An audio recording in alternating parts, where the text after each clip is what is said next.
ஜெயந்தி கண்ணப்பன் அவர்களை அன்போடு மேடைக்கு அழைக்கிறேன்.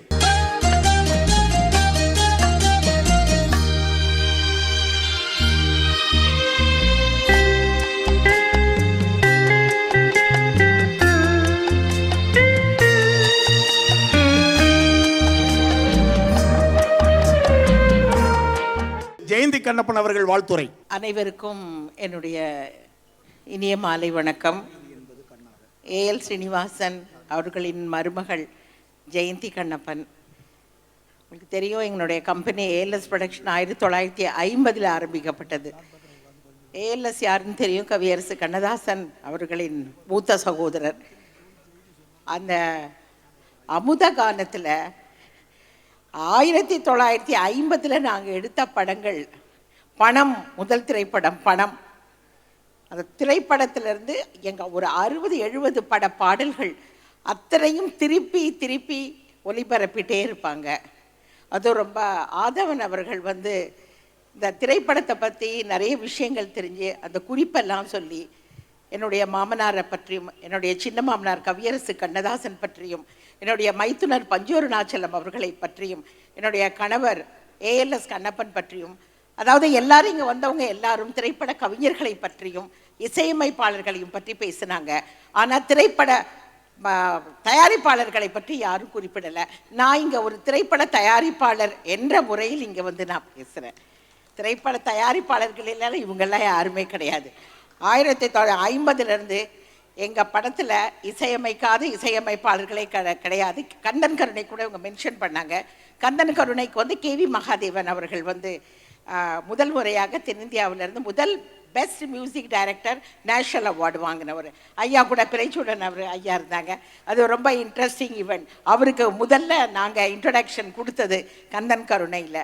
அந்த திருப்பரங்குன்றத்தில் நீ சிரித்தால் என்ன அருமையான கற்பனை அவர் KV மகாதேவனுக்கு கிடைச்சது. குன்னக்குடி வைத்தியநாதன் அவர்களும் அந்த கந்தன் கருணை திரைப்படம் மூலமாக தான் திரையுலகத்துக்கு அறிமுகமானவர். இப்படி நிறைய சொல்லிகிட்டே போகலாம். அதே போல் MS விஸ்வநாதன் ராமமூர்த்தி அவர்களும் நாங்கள் தான் 2 பேரையும் ஒன்றா இன்ட்ரடியூஸ் பண்ணோம், இரட்டை சங்கீத வித்வான்களாக படம் என்ற திரைப்படத்தில். எங்களுக்கு ரொம்ப பெருமையாக இருந்தது. அவருக்கு அன்பு சகோதரி ஜெயந்தி கூறியது போல் அவங்க 2 பேருக்கும் MS விஸ்வநாதனும் ராமமூர்த்தி ஐயா அவர்களுக்கும் எத்தனை பெரிய ஒரு விழா எடுத்தாங்க. விழா எடுத்தது மட்டுமல்ல, அந்த காலத்தில் ராஜாக்கள் கொடுக்கறது போல கை நிறைய அள்ளி கொடுத்தார்கள். அதை MSV அவர்கள் சொல்லி சொல்லி ரொம்ப சந்தோஷப்பட்டாங்க. அந்த மாதிரி தயாரிப்பாளர்கள் நான் குறிப்பிட்டு நான் சொல்லணும். மறக்கப்பட்ட தயாரிப்பாளர்களை பற்றியெல்லாம் நம்ம மெகா டிவியில் சொல்கிறாங்க. நிறைய விஷயங்கள், அரிய விஷயங்கள் எல்லாம் சொல்கிறாங்க. இதில் எனக்கு வெளிநாட்டிலிருந்து நிறைய தொலைபேசி கால்ஸ் எல்லாம் வரும். Sri Lanka, Malaysia, Singapore. அமுத கானம் என்ற இந்த நிகழ்ச்சி நம்ம இந்தியாவில் மட்டுமல்ல, வெளிநாட்டிலையும் ரொம்ப பிரபலமான ஒரு நிகழ்வு. தமிழ் மக்கள் எல்லாம் ரொம்ப விரும்பி பார்ப்பாங்க. அது எஸ்பெஷலி நிறைய பழைய காலத்து நடிகைகள்லாம் எங்கள் கம்பெனியில் நடித்தவங்களோட என்கிட்ட பேசும் பொழுது நிறைய சொல்லுவாங்க அமுத கானத்தை பற்றி, இந்த பிளாக் அண்ட் ஒயிட் தமிழ் சாங்ஸை பற்றி. ஒரு முறை பெங்களூர்லேருந்து சரோஜாதேவி அவர்கள் ஃபோன் பண்ணாங்க. அன்று என்னுடைய மாமனாரின் பிறந்த நாள். ஏஎல் ஸ்ரீனிவாசன் அவரை பற்றி குறிப்பிட்ட ஆதவன் பேசிகிட்டு இருந்தார். காலையில் இதை சரோஜாதேவி கேட்டுட்டு எனக்கு ஃபோன் பண்ணி சொன்னாங்க, அம்மா இன்னைக்கு என்ன, ஏன்னா சரோஜாதேவியை நாங்கள் தான் முதல்ல இன்ட்ரடியூஸ் பண்ணோம் திருடாதே என்ற படத்தில். அதனால் அவங்களுக்கு ரொம்ப பிரியம். ஏஎல்எஸ் அவர்களை அருமையாக என்னுடைய தெய்வம் தெய்வம் அப்படின்னு சொல்லுவாங்க. அப்போ சொல்லிட்டு, என்னம்மா இன்னைக்கு மாமாவுக்கு பர்த்டேயா, எப்படி உங்களுக்கு தெரியும் அப்படின்னு சொல்லும்போது, இல்லை ஆதவன் சொல்லிச்சு, நான் விடாமல் அமுதகானம் நிகழ்வை நான் கேட்பேன் சொன்னாங்க. சொன்னாங்க சரோஜாதேவி அவங்க சொன்னாங்க. அதே போல் இந்த மாதிரி ஒரு தடவை மேடம் ஜெயலலிதா அவர்கள் சொன்னாங்க. நாங்கள் ஒரு தடவை பேசிகிட்டு இருக்கும் பொழுது என்ன சொன்னாங்க அப்படின்னா, அப்போல்லாம் அந்த பிளாக் அண்ட் ஒயிட் சாங்ஸு ரொம்ப லிமிட்டடாக சில குறிப்பிட்ட சில தொலைக்காட்சியில் கொஞ்ச நேரத்துக்கு தான் வரும். ஆனால் மெகா டிவியில் தொடர்ந்து அது வந்துட்டுருக்கோம்.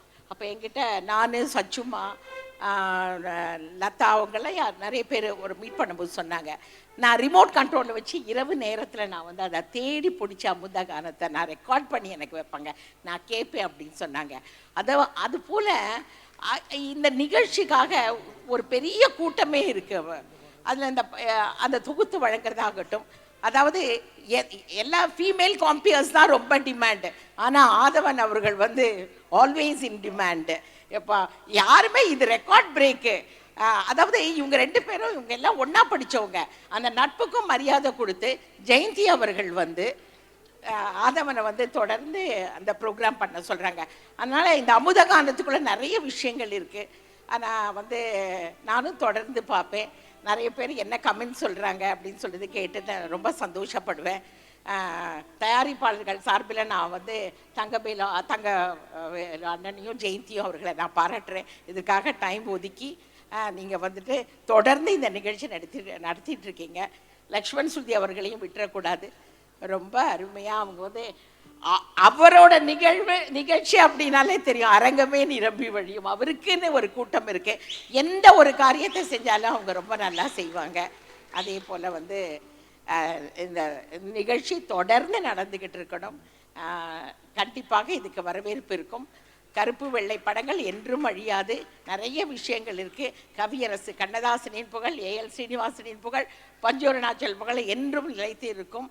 அதே போல் சகோதர சகோதரிகள் அவங்க குழந்தைகள் புகழும் நிலைத்து இருக்கும். வாழ்க.